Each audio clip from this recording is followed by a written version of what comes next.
Oh, kia ora koutou whānau. Welcome back to another edition of Big Hairy News. Big 18 and George, you're back with us. G'day. Yeah, I've I missed had my you. birthday party. I needed to recover. So you're actually, because your birthday was a couple of weekends ago, but you're one of these people who kind of multiple celebrations. It I think it it's lined it lined up well with another person, another Ah, birthday boy. So we had a split one out at a mate's house down in near Milton, yep. and just rock and rolled all night. And a good time had by one and all. Well, it's lovely to have you back. You had a good weekend. I've had to put up with that Chewy guy for a few nights, and it's been a nightmare. It's just been a nightmare. Look, I want to hear about your weekend. I want to know what's been going on, and I want to hear about you and how's everything going, and what do people need to know about what's happening with George at the moment? Anything exciting? Apart from the birthday, I have finally got confirmation back that I now have a Master of Arts. So that's all official. Yeah. So Have that was you done a march? Have you done a walk with that yet, or do you do the walk in the certificate? no. You wear the floppy hat with the mask on. I missed the deadline for that Oh, because it took so long to get things back. But yeah, I got some good feedback despite it being an absolute disaster. yep. And yeah, I have an MA now. So yeah, that's all good. Getting that all finally done. Congratulations. It's very Yeah. exciting. British Grand Prix F1 in the weekend as well, or Monday. That'd be my other news. It was probably the best race of the year. Involved a crash that could have easily been deadly in years past. Is that a Silverstone? Silverstone, yeah, I saw a Silverstone. TikTok today of someone sitting in the crowd on one of the corners, and one of the cars went off into the pebbles, and literally they were sitting in the second row back from where it hit. There's some crazy videos of it. Yeah, Zhou, the Alfa Romeo Chinese driver, he ended up like between the tire barriers and the fence. Yeah. In a very awkward spot. And there's been changes to the Formula One cars over the past few years where they now have what's called a halo, which basically is this very strong sort of piece of metal that protects the that sort of thing that protects the because in the past you fall on your head, and yeah, I mean and ever since it's funny that there's a French philosopher called Virilio, Paul Virilio. I think he's called Paul Virilio, someone Virilio. And his famous saying is, with the invention of the ship came the invention of the shipwreck. Yeah. And it's sort of been funny coincidence that ever since they brought in the halo for Formula One, there's just been incident after incident proving that it's a lifesaver. And flipping it on its head. Yeah. Wow. Oh, that's interesting. No, so if people have seen, and I'm seeing in my Twitter feed now, I do have a retraction to make shortly about something I said defamatory about Michael Laws. I'll be doing that shortly. But first, I'll show you what I did today. I was actually a little surprised. Actually, I wasn't expecting on doing it. I went down to Logan Park, right? And as I always do, I ran the dog. So let's just have a look at running the dog. There's actually music. I won't play it. So running the dog down at Logan Park, and then the dog sat, and the thing says watching the big boys and learning how to actually chase a ball. And by chance, the All Blacks were down there training. There's Geordie Barrett throwing the ball around. I saw their bus around. So me and the dog running down there chasing the ball, kind of a little bit of sacrilege because we're on a soccer field, and then went across and had a bit of a look at the All Blacks training there. And look at that! Look at that weather. I mean, honestly, look at that weather. I mean, honestly, what a day, Geordie Barrett. The last couple of days have been good here in Dunedin. It's reminding me that life can be okay. I'm trying to avoid this next thing. I don't really want to do a retraction. I don't think I've ever done a retraction before. Do you think I should do it now? Only if it's 100% genuine. It is. Okay. Oh, no, look, I'm still not ready. I just want to say this because Politikiwi, who I think is a Dunedin note as well. Is that right, Politikiwi? Tell us. George is inching ever closer to becoming a boomer. Oh, geez, that's a long way away. All right. Listen, I have an apology to make, and it's important that when we're wrong, we acknowledge our wrongs. Okay. I think that's an important thing to do. So, I mean, when I'm wrong, I will absolutely admit it. I said in the broadcast last night that Michael Laws had claimed on his Facebook page that Omicron was the flu. He wasn't actually saying it's akin to the flu or it's flu. He was actually saying it's the flu. And I was wrong. I had a look at the clip again today. I had a look at the post on his Facebook page. I have to be honest with you and say Michael Laws did not say that Omicron was the flu. What he actually said was Omicron's just a cold. So I thought it's really important for us to actually correct our mistakes when we make them. So this is from Michael Laws' Facebook page. As you can see, it's a screenshot that I've grabbed. And we were talking about the perspectives and the opinions put out on a certain broadcast platform last night and the night before and all through Twitter in the weekend. And Michael Laws on the 10th of March, when his daughter had Omicron, said, if my daughter Lucy is an example of Omicron, it's not the flu, it's a cold. So I just thought, when I make a mistake, George, and I said to him that last night he said it was the flu, it's just really important that I correct that mistake and make it clear to everybody and apologize. I don't want to have a defamation case for saying the wrong thing, that he claimed it was the flu. He didn't claim it was the flu. He claimed it was a cold. So do you think that's enough of a retraction to, steer clear of any legal action? What do you think? I can live with that. I can live with that. All right. Yeah. Thank you very much.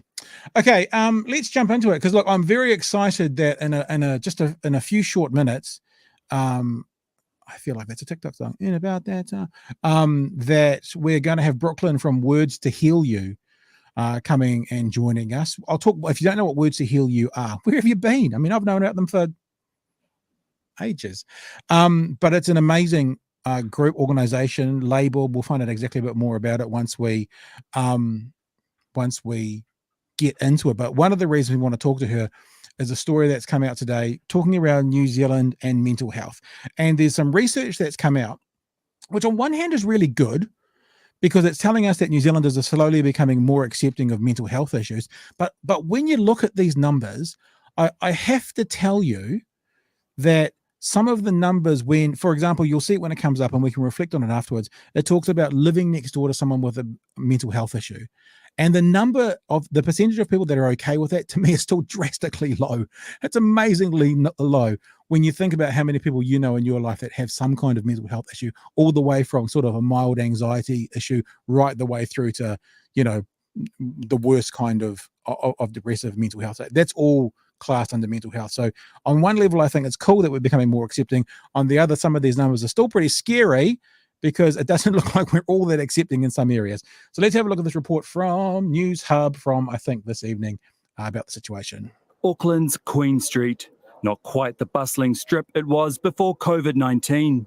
The pandemic has impacted almost all aspects of life in New Zealand, including people's mental well-being. I think people are a bit less positive about things. I think for most people it's created enormous stresses. When the 2021 sort of August lockdown happened, that one really threw me off. Stats NZ's latest well-being survey of 3,500 people was released today. It was conducted in April last year and ended just before the first community outbreak of the Delta variant. The survey found that the proportion of people who experienced poor mental well-being has increased by at least 6 percentage points across all age groups since 2018. So it's important to know, and obviously you know this, but that's the increased number. I'm just putting it out there. And obviously we have an audio podcast from this. So it says 15 to 24 up by 6.3%, 25 to 34 up by 7.2%, 35 to 44 up by 7.2%, and 55 to 64 up by 7%. So it's not the raw data of what people are suffering, it's the increase from who was suffering prior to the survey to after the survey. So it's the increase. Very similar to what our findings have been. We've carried on monitoring it, and as of February this year, that number had risen to 36%. According to Stats NZ, disabled people, single parents, and the rainbow community experienced higher rates of poor overall mental health. It just really showed this disproportionate kind of difference between the general population and our rainbow communities, and we're seeing that all the time. The proportion of people who felt it was easy to be themselves also decreased from 83.8% in 2018 to 80% in 2021. Unfortunately, it's not surprising to see these statistics. The survey found that people in New Zealand are slowly becoming more accepting of mental health issues. Nearly 58% said they would feel comfortable living next door to someone with a mental illness, up from 54.8% in 2018.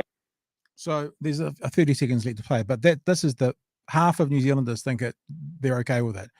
I mean, like, yeah, it's great. There's been an improvement, but well, nearly 2/3, between half and 2/3. It's that seems incredibly low to me. I wonder who that 43% of people are. They're like, what? Depression? No, fuck off. They would live next door to you. The comfortable living next door to someone with a mental illness. That's sort of surprising to me as well. Yeah, that you're saying that number's so low. Yeah. Yeah, exactly. 18. Sean Robinson says something as simple as going for a walk or talking to your neighbour can give you a 48% higher chance of having a healthy wellbeing score. Some timely advice for New Zealanders battling the winter blues. Got to get that score up. So there you go. But yeah, so I mean, we always like seeing these percentages going in the right direction, but what was it, 58%? 58% are comfortable living next door to something. Now, I don't know about you, George, but I feel like more than 58% of the population have some kind of mental health issue. Now, it might be quite a minor one that really doesn't impact them on a day-to-day life, but they acknowledge it and they know it. It might be quite a serious, or there might be a middling range one that they need some help with along the way. It might be quite a serious one that they need a lot of help. But it feels like if you look at the whole broad spectrum of what mental health is, I feel like more than 58% of people would have that, which means that there's some people who have mental health issues who aren't comfortable living next door to people with mental health issues. It seems like I guess there's a problem with that question then in the way it's surveyed, because I imagine people answer it very differently, and depending on in their mind if they're thinking of severe stuff and that kind of thing. And on that point as well, I think there is definitely something to awareness and acceptability increasing responses to the survey, right? Negative responses or poor mental health responses to the survey, right? Yeah. I'm not saying that objectively mental health problems spread, but I'm thinking of the representation level of it, right? That the acceptance and the awareness mean that you're more likely to answer those mental health surveys with answering saying you're in poor mental health or whatever it might be. I'd like to also understand more as to why some sectors of society, I sort of understand from a top line, read the headlines, speak to some, nominal people about it, why some groups suffer more in the mental health region than others. Like in a time where supposedly we're supposed to be more accepting and more welcoming and more gracious and more kind, maybe not kind, than we've ever been. Certainly within the legal context, there's more freedoms and more things, like, for example, within the rainbow community can do. Why is the rainbow community suffering mental health in such a high proportion? The other ones as well. So I'm wondering, maybe this will be the kind of conversation we can continue on over the forthcoming days, weeks, months, maybe years, as to why that body or that group of people is impacted more harshly than, say, another one. Because I'd like to understand that some more. Yeah, because rather than these statistics, which I think there's always going to be an impossibility with a survey like this. And by the way, Stats NZ website is down for maintenance, so I can't look deeper into them. But I'm much more interested in the way that these things are just conceptualized or communicated, right? And how these, a survey that really gets into how that loneliness indicator is conceptualized and communicated in people's minds is far more interesting. But as Kim says as well, there's poverty, trauma, and housing issues. I think these are the other sort of the the conversation that should be had around mental health, I guess, really. Is there's sort of material indicators and policy related things that, especially poverty and housing issues, not so much trauma, although that's involved, that can be, dealt with ideally. So that was the what was mentioned in the story. Disabled people, single parents, and people who identify as LGBT plus were amongst those who experienced higher rates of poor overall mental well-being. And yeah, you can see, especially in disabled and the single parents, poverty and trauma, as Kim was saying. I'd like to understand more about that. And as I said, maybe that's something that I can get educated in, or if any of you guys watching want to educate us, that's why one of the reasons we live stream. We're more than happy to have your input into these conversations and let us know your perspectives on that as well. Well, those groups are seen as the other of society, right? Among many other groups that are sort of pointed to as the other of society, no matter marginalized, marginalized minority. But then I guess what I would wonder, and again, this is I'm ignorant, so don't take this as anything as me pondering out loud. If we're looking at minorities, why is it disabled people, single parents, LGBT plus? In New Zealand, one of the most marginalized people is Māori Pacific Island, based on race and that sort of stuff. Haven't been mentioned, at least in the stats. I wonder why. Again, I don't know. I'd like to understand more. So we need to get some more experts on. Maybe we need Mike King have a chat or something.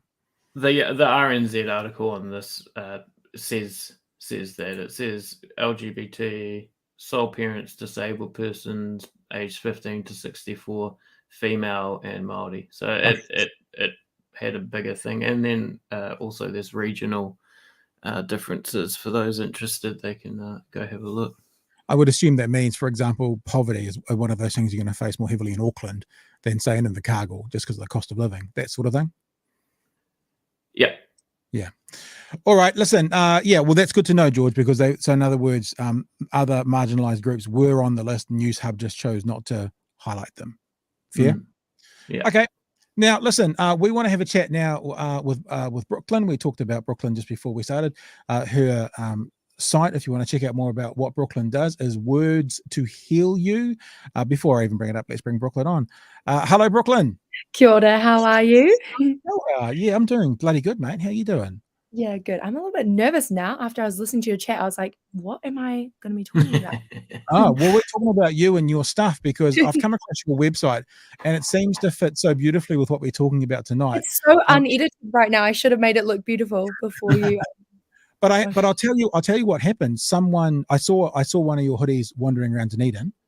Yes. And then on the same day, I saw someone talking about it in a Dunedin-based Facebook page. I saw that. Yeah, I saw that. Okay. Who is this person? What are they about? And that's actually how I discovered you. I just thought, these are amazing.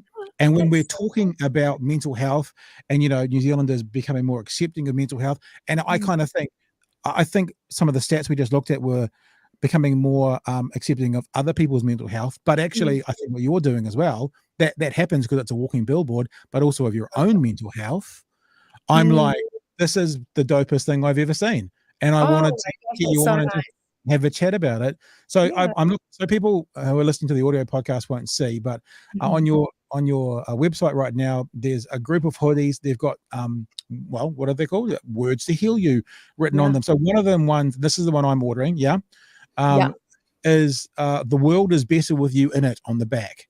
So that's what you see. That you see someone standing in a cafe with that on you in front of you. It could just be that thing that needs that day to go. Really? The other one that's similar to that is, if you're looking for a sign, this is it. I like that one. And despite everything you've been through, here you are. Yes, I actually have 4 new ones coming out next week with all different words, which is so funny that you asked me to interview, because they're meant to be releasing, they're set to release next week on Tuesday. So I'm so excited to share new words to heal people and stuff like that. You might have to, when you email me back about the one I'm going to buy off you, that you tell me what the new ones are, because maybe I'll change my mind. So Words to Heal You. Tell me the journey. What's it about? How did it start? Why are you doing it? Yes. Well, I actually only started it in October. this past October. Oh, I started the page in August, end of August, last day of August, and then I got too nervous to post on it because the main platform is Instagram. And then I was too nervous to post on it, and then I felt like this nudge to do it. I thought that it was coming out of lockdown. I started the page, the like 15th lockdown or something, and then I made the page, and then it was in October, end of October, they started selling hoodies. Wow. And how's it gone? Like, I mean, I guess So you're not good. doing it primarily as a commercial entity. I mean, that's got to be a part of it. It's got to pay for itself. But how's the uptake been of people looking at them? Oh my gosh, it's been amazing. Well, it's at first, the process was I just posted a little story and I was like, oh, if you want a hoodie, you can DM me, like message me. And that's how I sold the first 600. And I had to talk to every single person that wanted one. I had to ask their size, their address. I had to like be so active every single time someone wanted one. And then in February this year, I launched a website, which is my website that you were on. And that's now people can just purchase it like it's as if it's a normal shop. I was really just like a real shop. Yeah, like a real thing. I was really apprehensive on like it being a business or it being like a legitimate thing because I just want it to be really relaxed. But I think it's had so much like interest and foot traffic, and so yeah, now it's a real thing.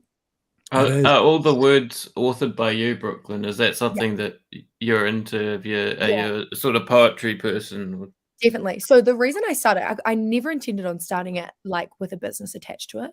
I started it because I've always been a writer, and I journeyed I've been on a mental health journey since I was really, really young, and my outlet has always been journaling.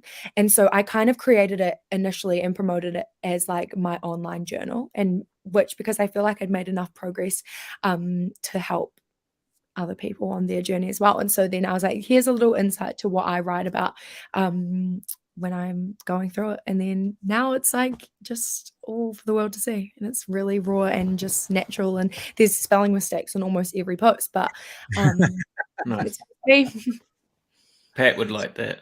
Yeah. I constantly get told on Twitter that I just say I've got fat thumbs, so I can't help myself. Is this your like full-time gig now? Is this what you're doing, or is this still a side hustle? It's like a bit of both. I have like a job, but then I do that. I work part-time in social media at my church, and then I do this part-time. It's like I'm at a place where it could be my full-time gig. I'm just like nervous. I'm like at that awkward stage where I'm like, this is nerve-wracking, and if I quit my job and then never sell a hoodie again, then I'll get a bit and what would you class, I'll bring up the page again so people can see, what would you class this as? Is this a label? Is this a retail outlet? Well, what actually how would you classify it? Yeah. Well, do you know what? I actually tell people when they ask what words to heal you is, I say it's a movement. Like, because people say, oh, your business. And I'm like, no, it's not a business. It's a movement, because which is like a big label to call myself. But I guess I'm like speaking it out that one day it's going to actually be a real global movement. But for now, I'm like, it is my business, and I treat it like a business, and I have an accountant, and I have like all these protocols, and I guess it is a real business. But it's my movement. It's like I like that. It's good confidence. I noticed that in the About Me section, like don't read my posts as softly spoken. Read them I don't want people to think it's like this cute little like nice page. It's like me telling myself off, like I did one yesterday, and it was like, who told you that you are not beautiful? And I'm like, I hope people don't read that like, oh, who told you? But like instead I'm like staring at in the face, and I'm like, who the heck told you that? I'm telling you off.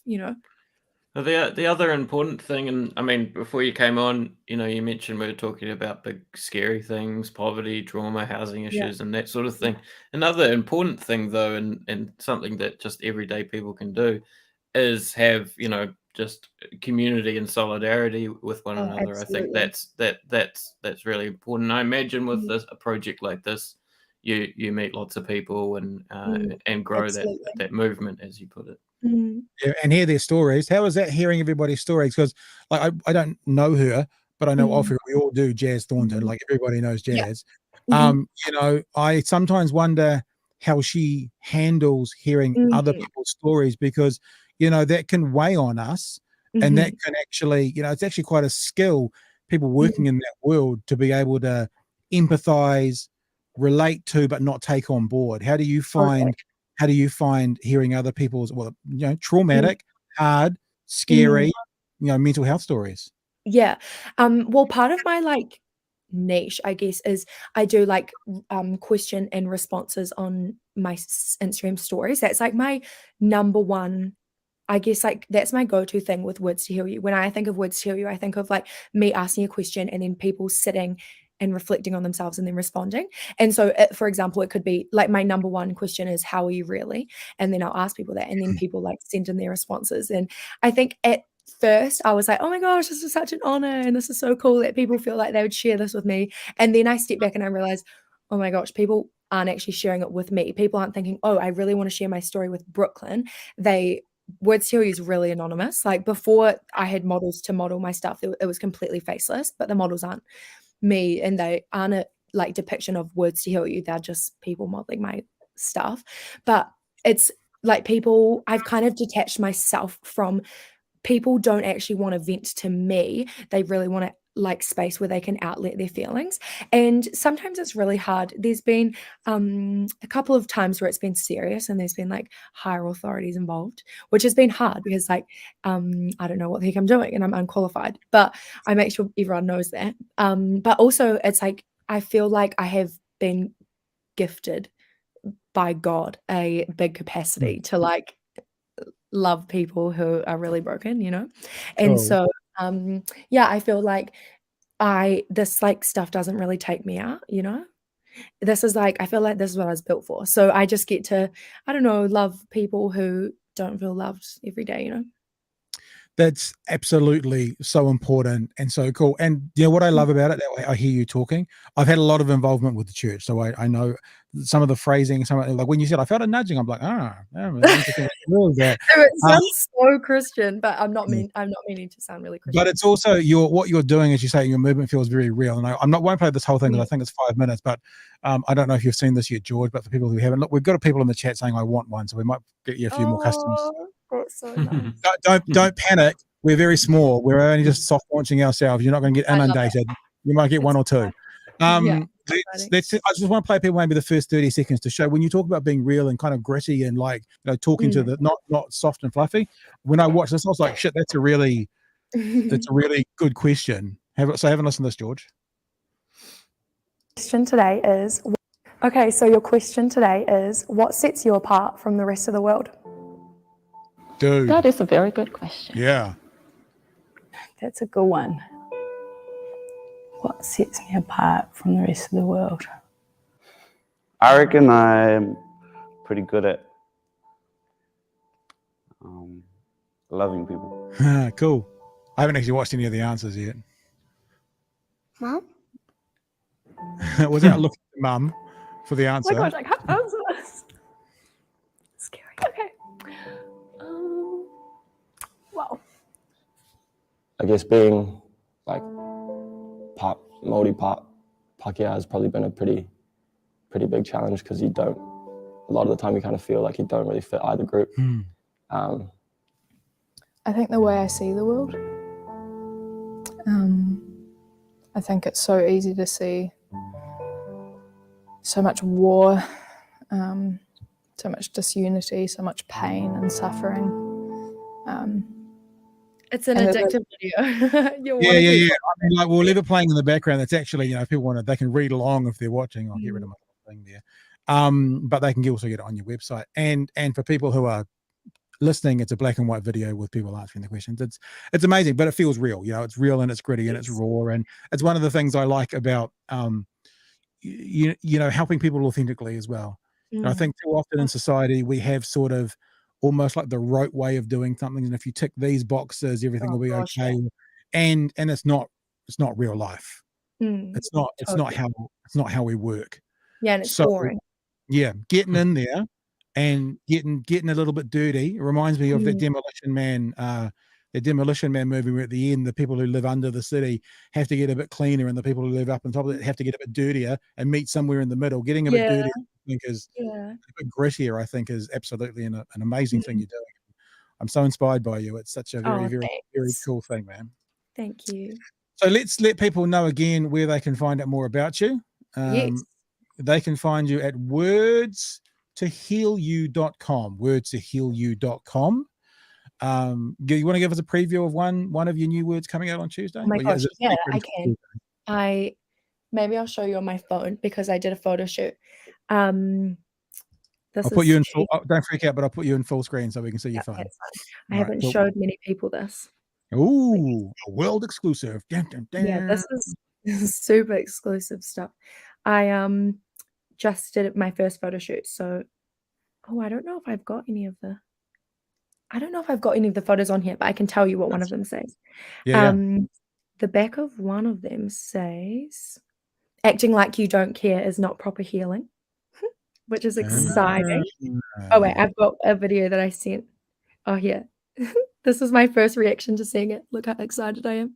But I sent my boyfriend a video and I was like, my new samples came, but it says, "Acting like you don't care is not proper healing" in capitals. So you're the first in the world to see those ones. Very cool. Hey, well, look, thanks for sharing that with us. And look, honestly, what you're doing is amazing. Thank you for doing what you're doing. And you know, I hope your movement does. I mean, I was even going to make a bit of a joke about wristbands because, you know, 20 years ago, everyone got different colored wristbands to show what they were. But just however you do it, I hope you get to reach as many millions of people as you absolutely can. And I hope your Instagram page goes from 10,000 to 10 million. And I just like the idea. You know, we've all heard those stories of that one person who needed that one thing said to them in that one moment. You know, I mean, we've all heard those stories about the person who cleaned out his locker at his high school because he was going home to commit suicide. And there was a kid who helped him carry his books home. And that was the one interaction he needed to not carry out the thing he was planning on doing. I feel like your hoodies and your clothing could be that for someone. So I think that it's, you know, I think it's amazing. And I love it. I love it. That's why I want one. I want one. So people will be able to. Yeah. It's an amazing thing, man. Yeah, that's for sure. Thanks for coming on. And look, you're always welcome. We will talk to you anytime you like. Love it. Wordstohealyou.com. Grateful. And we really appreciate the work you're doing and for being real and for coming on the show. So thanks for joining us. Thanks for having me. I'm really grateful that you wanted to talk about it. Thanks, Brooklyn. Awesome. Thanks, Brooklyn. Of course. Cheers. See you guys. Thank you. Yeah, mate. There you go. What do you reckon, George? I want one. You going to get one? No. No, not your style. I'm going to get one. Definitely. People, Kim saying she's going to get one as well. Simple saying, good on you. She should be very proud of the steps she's taken to create such a positive movement. Yeah, I reckon as well. Now, just back to my Simple also saying that he found a trip to Rarotonga was great for my mental health. A different environment, warm weather, no news, acted as a circuit breaker and allowed a refresh. Yeah, that's a lovely thing to get away. You know, just to get away and get on with it. Back to the couple of conversations around that we're talking about that research. Politically, we're saying next door, meaning people next door being okay with it. You don't even need to acknowledge their existence. Why should you have a problem with it? Yep, I agree with that completely. And also, I'm being told off from having to make a correction because of the bad sub. The subtitle clearly states it's the flu. Yes. So, and because I was very contrite. And Paul says that I seemed really sincere. Oh yeah, thank you, team. I appreciate you coming on board for my retraction that I had to do there for Michael Laws, because you know, you never. Although in some of the Twitter feeds this weekend, I have had people talking to a certain other person that they should approach me legally for what we've been saying about them, and I've been saying, well, we've set out a case for why we think the platform and Sean Plunkett is doing stuff further down the right-hand spectrum. We've actually set out a case. Now, if we're wrong, just show us. I'm saying we because I'm using BHN as a we, as a plural. Me and Chewy did it the last couple of nights, so I'm happy to say I, because George certainly wasn't here, but I set out a case for why I thought what I thought. So people who have been saying, well, you know, not likely, I'm like, well, okay, what's your case? What's your case for it not being that way? because my case is pretty clear. So yes, no, I don't think there'll be any legal ramifications, because if there was, I think I would just refer them to my case and my honest held belief, which is the phrase you use in broadcasting. I have an honest held belief, and that is what it is. Hey, shall we talk about what's happening in Christchurch and talk about how the left loves to lose? I'd like to talk about that. I think we should. Story coming out of, now this is a bit of a, for people who know what we do, you know that we love to have a through line here and kind of talk about things and move into other things. The story that I saw on Stuff today about the Freedom and Rights Coalition protest bill being waived after meeting with Christchurch Mayor. And other thing is, we've talked about the Freedom and Rights Coalition last night in the show because of the protest that was in Dunedin on Saturday morning. But this is Destiny Church pastor Derek Tate, and that is him taking a photo op with the mayor of Christchurch, Leanne Dalziel, a former Labour MP, I believe. Is that right? Labour MP? I think that's right. You could Google that for me if you wanted to, George. So what happened was Derek Tate. Dalziel. Yeah. Leanne Dalziel. Anyway, Freedom Rights Coalition held some protests in Christchurch, and because of those protests, there was a bill for them to pay. I'll just read it out, the first couple of paragraphs, and then everyone will know rather than me stammering over trying to synopsize it. A $50,000 bill for costs incurred during anti-government protests in Christchurch has been waived after Mayor Leanne Dalziel met with Destiny Church pastor Derek Tate. Tate said he met with Dalziel on Tuesday afternoon, and she agreed to drop 3 invoices which totaled $50,533 to pay for traffic management during protests in November, December, January, and February. It has been cleared, he said. The fine was a non-event because I wasn't going to pay it. There was no legal grounds for it. The 3 invoices had not been paid despite being due on January 20th, March 20th, and April 20th, respectively. The Christchurch City Council sent the invoices to the Freedom and Rights Coalition Group, which is led in Christchurch by Tate. Council Infrastructure and General Manager Jane Davis attended the meeting with the Mayor. Now, this is the reason they were waived. We've agreed we will waive the payment of the invoices on the understanding that the Freedom and Rights Coalition will discuss in advance any plans they have for protest activity that could impact on the traffic and the city, she said. We did not take the decision to invoice for the Freedom and Rights Coalition for the cost of the traffic management lightly, take the decision to invoice, because we unreservedly uphold the right of citizens to protest peacefully. However, the Freedom and Rights Coalition did not engage with us at the time about their protest marches and how they could be managed safely as other protest organisers do. Now that Mr. Tate has agreed to engage with us in the same way that other protest organisers do for traffic management, we have said that we will not pursue payment of the invoices. Right. Now, I will be honest, my first reaction to that news was, what a load of horse shit. My first reaction to that was I struggled to accept or believe that all of a sudden the Freedom and Rights Coalition group will become good little citizens and start following the rules. Now, we said it before. It's an honest held belief. It's my opinion. I could be wrong, but that was my initial reaction. And at that point, I went. And I'm not saying Leanne, am I right with Leanne Dalziel? She was a Labour MP, that's right, eh? Yeah, I sent something in private chat there.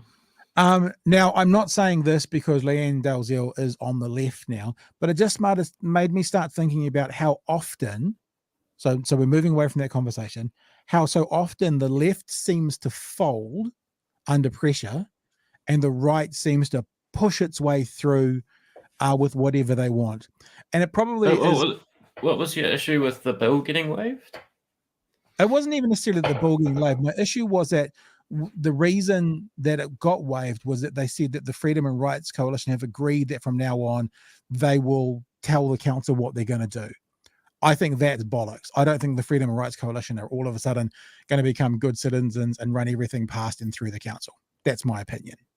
So, in other words, whatever, that's been waived. They're not doing it. But I don't think now this group is going to start to follow follow the restrictions and rules put upon them by a council, which is a local government agency, when they're rallying against government agencies and the government in general. So that was my yeah. But I just think the council used this sort of tool because, like, no group should have to pay 50 grand to protest, right? It's almost a moot point to what I'm talking about. Yeah, yeah, I know, I know. Sorry, I was just interested in what Minto was saying in the article, and it got me thinking. Yeah, well, and so that was my initial reaction, and then that started this line of thought about, like I said, how the left so often folds under the right. Now, as I said, I'm now not talking about the Christchurch City Council. I've moved off that because it's led me to another place to think about what happens. And I think it can be seen most clearly in the US and what happens over there. And when you have people like Mitch McConnell actively saying that the one thing they're going to try and do while Obama is president is not allow him to pass any laws. And you have the Republicans not allowing Obama to appoint Merrick Garland to the Supreme Court because you shouldn't, appoint someone in the last 6 months of a presidency. Then, of course, they did the exact opposite for Donald Trump. And then after all of that happens and all of these signs and messages come out talking about how, the right doesn't want to work with the left, you've still got the left wanting to work with the right. At least you've still got people like Biden saying things like, we can have a coalition, considering their friends on the left and wanting to work through with people. And it just seems to me that the right, for a long time, I've said this for a long time, the reason that politically most Western countries tend to be right-left led evenly is because the right is better at politics and the left kind of suck at it. Because all of those countries, if you have a look at what people think about policy, they all end up being left-wing citizens without question. But left are pathetic at turning up to elections, and that's what keeps it basically 50-50. So the left has been typically terrible at politics. They've certainly been terrible at fighting back, and they've been really bad at actually, in America especially, treating the right like the right are treating them. So the right in America will treat the left like they're pedophiles, quite literally using those terms, and the left will treat the right like they want a bipartisan agreement. But that seems to be changing. And I think it's good that it seems to be changing. It started to change, ironically, with the Lincoln Project during Trump. Now, the Lincoln Project, ironically, is a right-wing lobby group, but they were anti-Trump.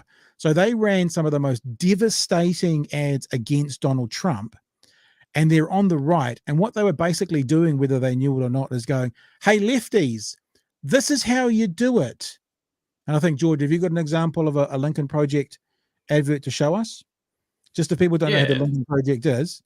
So this is not the left learning their lesson and standing up for it, but it's a right-wing lobby group showing the left how to do it, for want of a better word.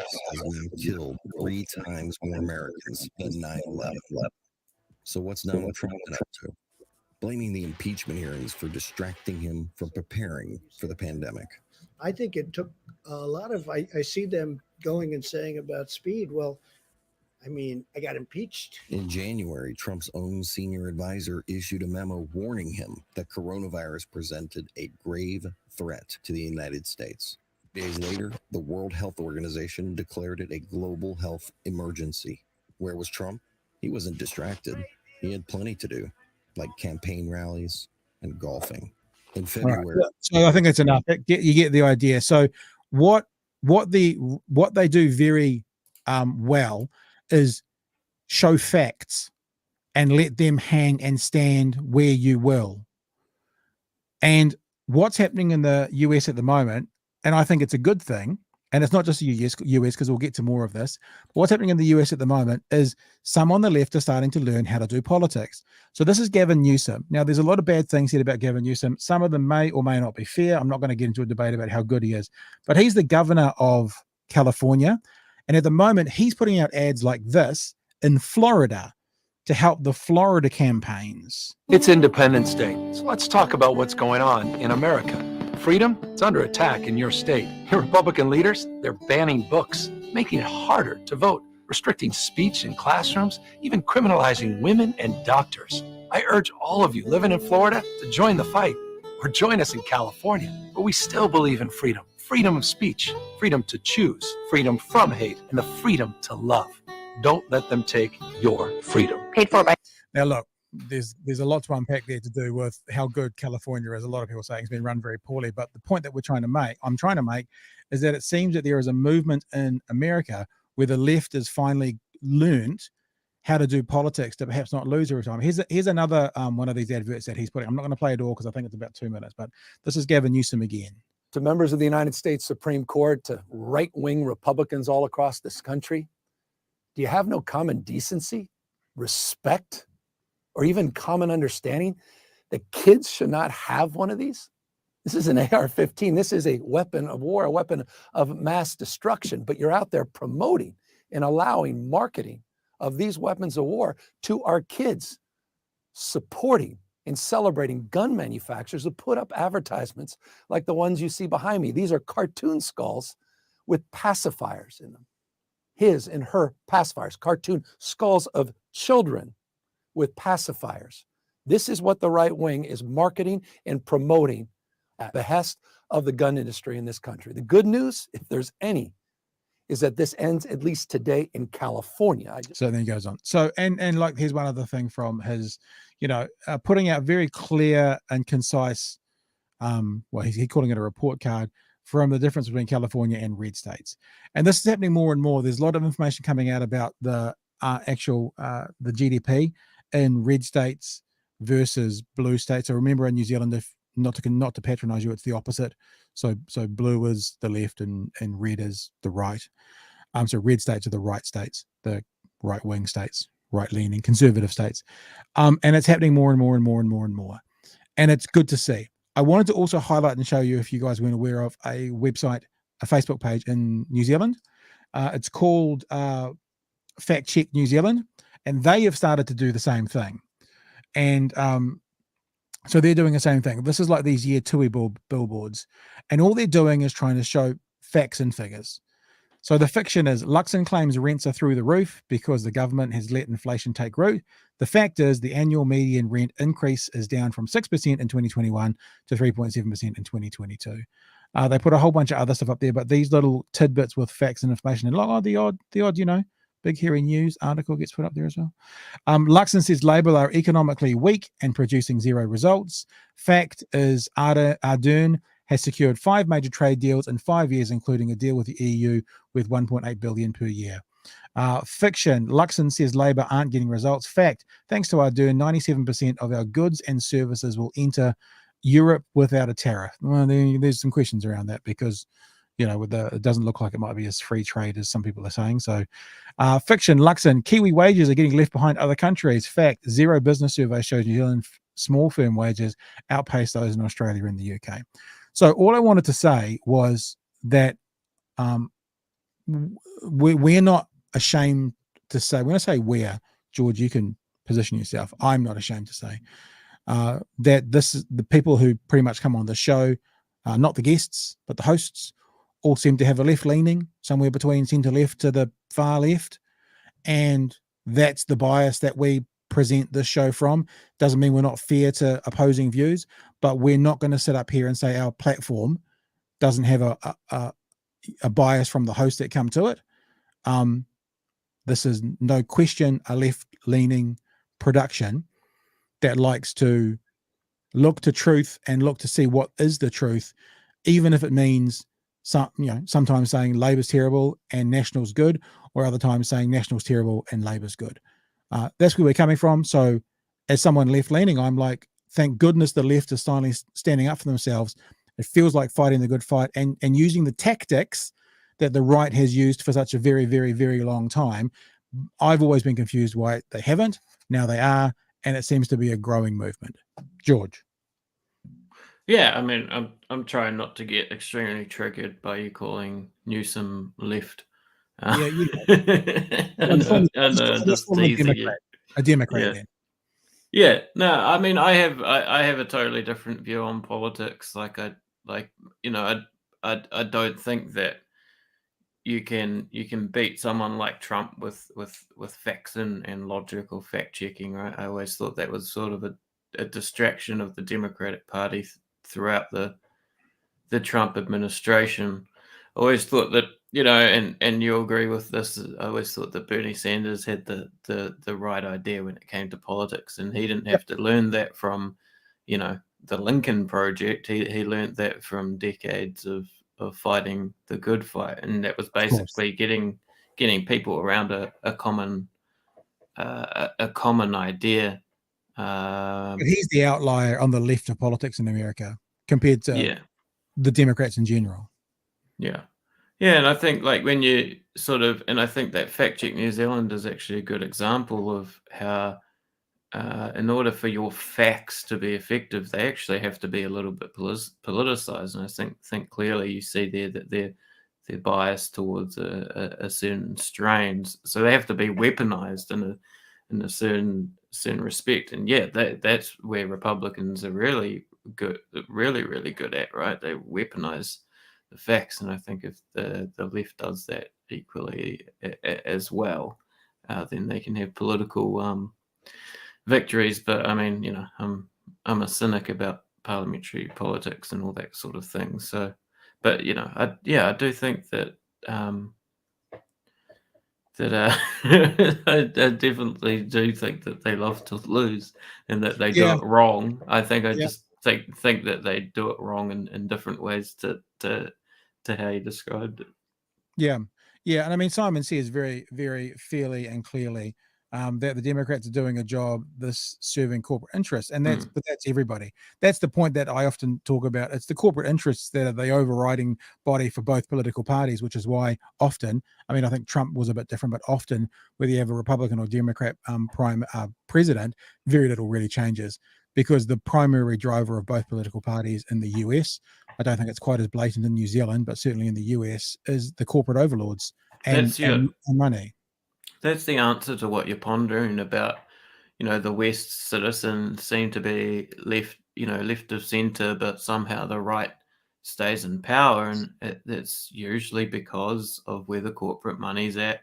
They're the people who have businesses' interests in mind, right? And also, as we've described, they can sort of weaponize cultural war stuff and, scared of the homos or whatever it is, and weaponize that stuff. But at the end of the day, they also have, they're also there to protect, the capitalist class. And that's why they're, just as successful as the other side of the aisle. Yeah.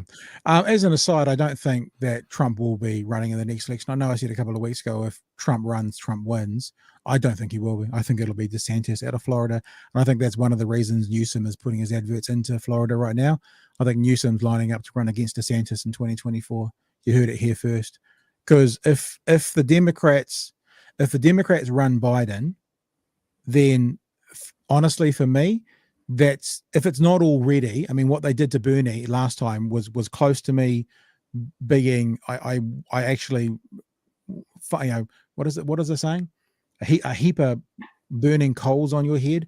But if they try and run Biden again, it's like we said last time, it's not even that he's 82 when he runs next time around, is that when he finishes that term, he'd need to be 86. And come on, what 86-year-old do you think is ever going to be running the United States of America? Think of the stupidest thing they could do, and they'll do that. They'll run Hillary Clinton again. Well, well, that's what Newsom's lining himself up for. So there is a little bit of self-serving here as well. But I guess he's self-serving. I mean, I guess I don't want to say any means to an end. I don't think that's a smart way to run things. But, if a person or a group or an organization is doing something that you kind of agree with their overall point, even if they're doing it in a way that's a bit clunky and wrong, you kind of live with it. That's what Gavin Newsom's doing at the moment as a Democrat who, George, you think is centre-right, apparently. But then again, that's what the left-wing party in America is. It kind of starts on the centre-right and goes across to the centre-left. So they're progressives. Are probably centre-left compared to what, for example, our Green Party would be on that. Yeah, I mean, it's a pedantic point, but I think unless we make the distinctions, then we can't say they're the good guys and they're the bad guys unless we make, I don't know, I guess we can call them the Democrats. But yeah, I mean, like for politicians like Newsom, there's an impossibility there because they're funded by, for example, private health insurance, yet they talk about universal healthcare. And I guess my point is that that democracy there's an impossibility in democracy when there's money in politics. Yeah, and that is, and this conversation has been going since Friday. That is the Democrats' dilemma, isn't it? Yeah. That they espouse things like free healthcare, free university, eco cars. They rally against fossil fuels, yet they take funding from all of those areas. So that's their dilemma. They got to step away from that, or else they have to basically take the money and then shit all over the ones that are taking their money.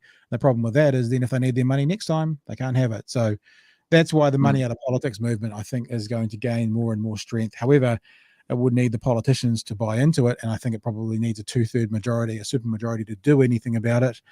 And then probably actually a Supreme Court ruling on, what did they say? That was the business one where money could vote. Companies were individuals, citizens versus whatever it was. And that's probably not going to happen for the next 30 or 40 years. So anyway, who knows?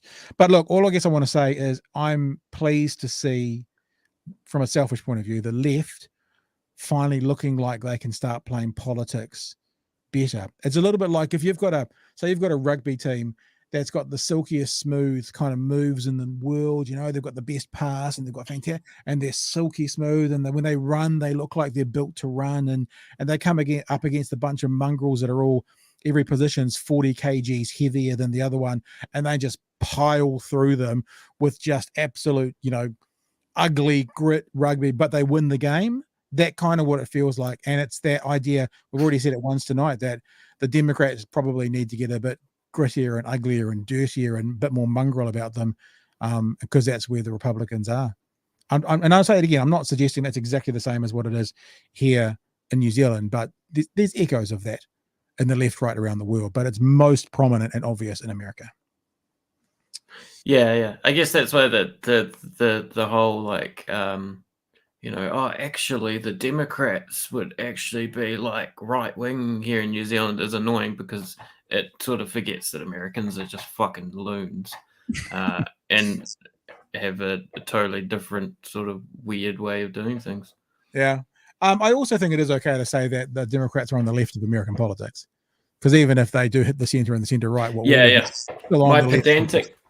pedanticness about that is that it erases a distinction between the corporate Democrats and the Sanders wing. But I think he's an outlier, because even the squad has been melded into those corporate Democrats. Yeah, that's probably fair as well. Yeah, the squad didn't come out for many progressive and support many progressive candidates in the last few rounds of local body stuff.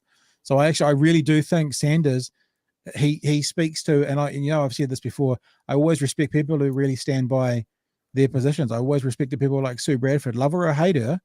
You knew where she was standing today, which means you knew where she was going to stand in 12 months from now or 24 months from now. They had their reason for being there and they stuck by it. I mean, like AOC and those people in the squad seem to have started at a place which was akin and beside and holding hands with Bernie. And especially the last 6 to 12 months, it feels like they've been bought in to that corporate Democratic world, and Bernie once again is an outlier. That's just how it feels. So, which is sad, because there was a movement amongst those progressives, and they could have been a caucus. I mean, whatever the right wing version, the Freedom and Coalition, group, and it was also the force the vote stuff back in the day, where if the progressives had forced a vote on healthcare, then they would have actually got to see which Democrats would stand up for it and which wouldn't, and challenge Nancy Pelosi. So they folded to all that stuff. And even though there's only 4 or 5 of them, when you've got a majority of 2, 4 or 5 MPs or 4 or 5 politicians can actually affect a massive change. And they've chosen not to do that. It's a bit like Labor this time around, playing stupid political games, how they haven't used their majority to put some Labourite things through, because Jacinda said they were going to be fair to everyone. It's like, well, this is the left wing thing. Do you honestly think if Christopher Luxon was the Prime Minister next time with 50.01% of the vote, he's going to be fair to everyone? Of course he's not.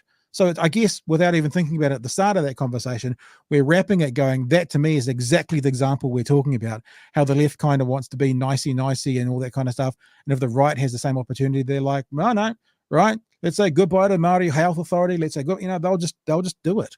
There'll be no thinking about it. So anyway, we're about to wrap up, but I just want to touch on this one story because it's a sort of a conversation I've been having with my kids in the last couple of days. British Scouts have been told to stop calling New Zealand and Australia down under, mate. You're going to go down ask us under? why. No, don't ask us why, actually. Scouts in No. Britain have been told to stop referring to New Zealand and Australia as down under as part of a wide-ranging series of rulings. They've said woke rulings. Word means nothing. Identitarian politics rulings, whatever, prompting howls of laughter on the West Coast this morning. Several British newspapers reported, I don't know why they've used the West Coast as a reference point for this, but so be it. Several British newspapers reported on the New Scout style guide, which now bans children from using the term falling on deaf ears, man-made. I don't know, what would you say instead of that building's man-made? What would you say?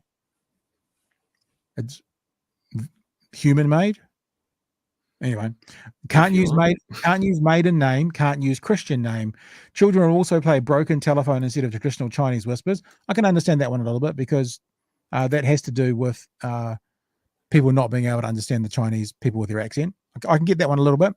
And children are not told not to use down under to refer to Australia or New Zealand. Now, the reason that not this in particular, but this has been a conversation in my house in the last few days, is I certainly one of the schools my kids go to, maybe both of them, no longer have mufti days. They have non-uniform days because of the offence caused by the word mufti and the origins of it. I'm not someone who particularly wants to annoy or upset people on purpose, but here is my boggle around this stuff with words.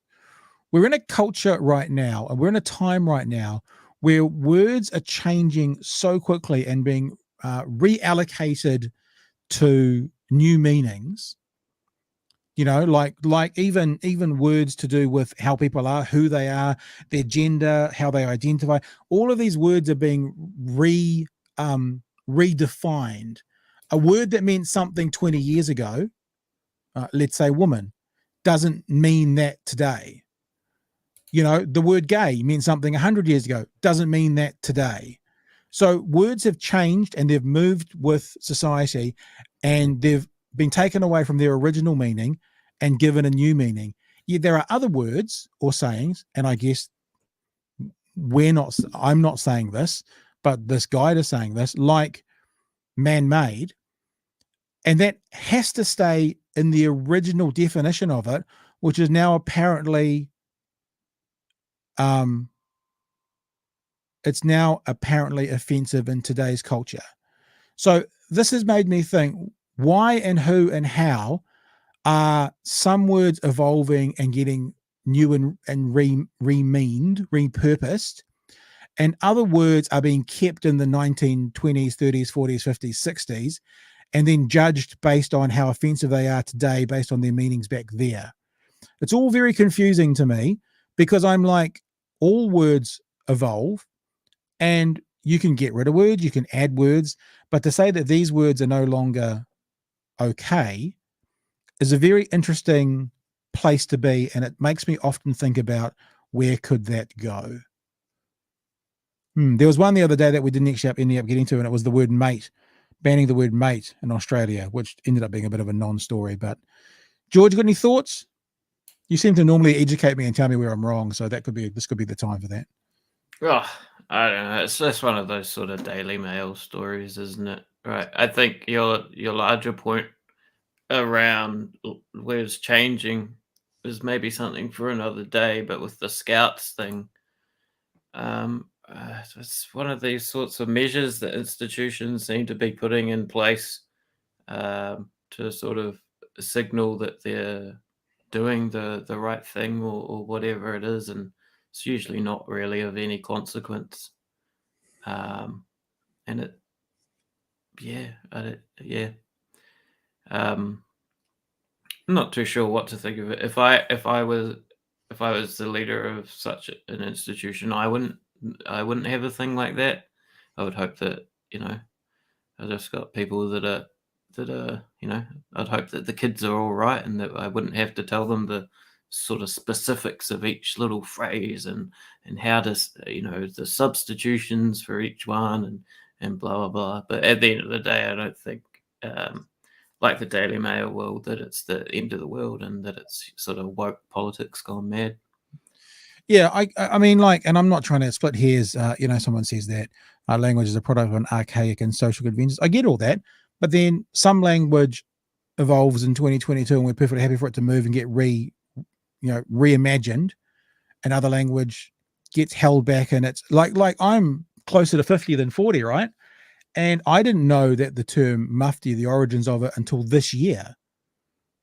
So it's never been used in an offensive way. No one in the history of New Zealand schools has ever considered it offensive. And I just think, why is that a word that we're now going, well, I think it might have even been World War I. And World War I, it was because British soldiers used to dress up, I guess in India, I'm not even 100% sure, but in parts of the world where I think Muslim was the majority, as muftis. And it was what the phrase they used to get out of wearing their uniforms. They'd be muftis for a day. That's where Mufti Day came from. So for 100 years, that hasn't been the association with it. We have reimagined it and reused it and repurposed it to our own. And in 2022, with all the other words that are evolving and changing and being accepted to have new meanings, we're going to go back to 1918 and say, because of that, this is offensive in 2022. It just makes no sense to me whatsoever. I'm not saying that we shouldn't move and change, and, you know, actually, if there are genuinely offensive words, and maybe this is one, maybe I'm the dinosaur here, maybe I'm the boomer, but it seems to me that but then we have to buy into it. And I guess what I'm saying is, yeah, for good. And I said at the Chinese whispers ones, I can get that because I can see that, right? Well, maybe. There was a Muslim scholar in the paper saying that it wasn't offensive, but he said, yeah, you might as well change it. It's like one of those sorts of things to me. It's like, oh, yeah, okay, sweet. Well, why? I mean, but why would it be it's not offensive? Might as well change it. What about might offensive? Just leave it alone. Leave it alone. There's nothing wrong with it. So, yeah, I guess either way, you know, I guess that's my point. But we've been told to go to the... why would we want to hold on to it so tightly? No, I guess I don't really care about that either. I don't care about words changing, but I guess maybe it's that idea of like, if it's offending no one. I mean, and I said if it's offending no one, and I'm going to be a bit rude here and say of significance. Like if you're an American if you're an Australian and your ancestry is I don't know, pick a place in the world, Italian, and you get offended on behalf of my Irish culture, well, it's kind of none of your business. You know what? That you know that it's called mufti because it's referring to the colonized people of the British Empire wearing what the British thought were basically pajamas. Yeah. Right. And so saying mufti, they're saying they're not got their regimental uniform on, they're wearing their bloody robes, right? Yeah. That's what I just said. Yeah. If you missed that, I just explained that. I don't know. Or if you're expanding on it. Yeah. Yeah, but that's what I'm saying. I mean, I agree. And maybe they did it as a joke, and maybe they did it, you know, rudely in the day, and maybe they took the piss and that was a bit mean, and it's been 100 years since then. And okay, I'm expanding on it. I'm talking about it as part of a bigger sort of system of putting people down. I guess what I'm saying. That would be the argument, right? I mean, yeah, of course, yeah, sure. I don't really care, but you know, that would be the argument. But that would be argument back then. Oh, it's 1816. It's not even 1916. So it's 200 years ago. Paul's just put through. Yeah, it's like British Raj stuff. So often we say, like, it should be the minority, the people group, the ones that are offended that should make the rules and decisions about this. But this is not that. It's like the school going, this is what we're going to do because this is what we're going to do. I mean, I don't know. Look, like I said, I'm always happy to be wrong. I like being the dumbest person in the room, which I often feel I am. But it's one of those things I thought it's a little story that, you know, I don't understand man-made. I don't understand falling on deaf ears. Something's falling on deaf ears. Not allowed to say that anymore. Yeah, I like the Maiden Scout name, story. Christian name. Because it's like the Scout story is funny because it's like an organization that was created as, you know, basically sort of this sort of fascist regimental, men will be men, boys will be, you know, we'll create them into men and they'll do all these sorts of things.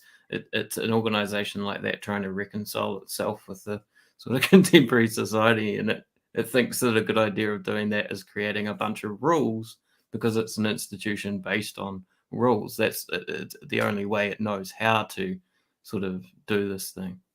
Yeah. All right. I think we're going to leave up, and I'm just looking for Ludwig's text, because Ludwig, I think, is one of the texts of the night. My cousin in Houston reckons if Biden comes for his AR, he will hand him a toaster and he won't know the difference. So there you go. That's Ludwig's. Yeah. And thanks to everyone obviously Googling Mufti. Yeah. Like we've got heaps of experts of the British Raj in the chat somehow. It's weird. Isn't that weird? We must just pick them up from university. Maybe we've got a bunch of university scholars with us tonight.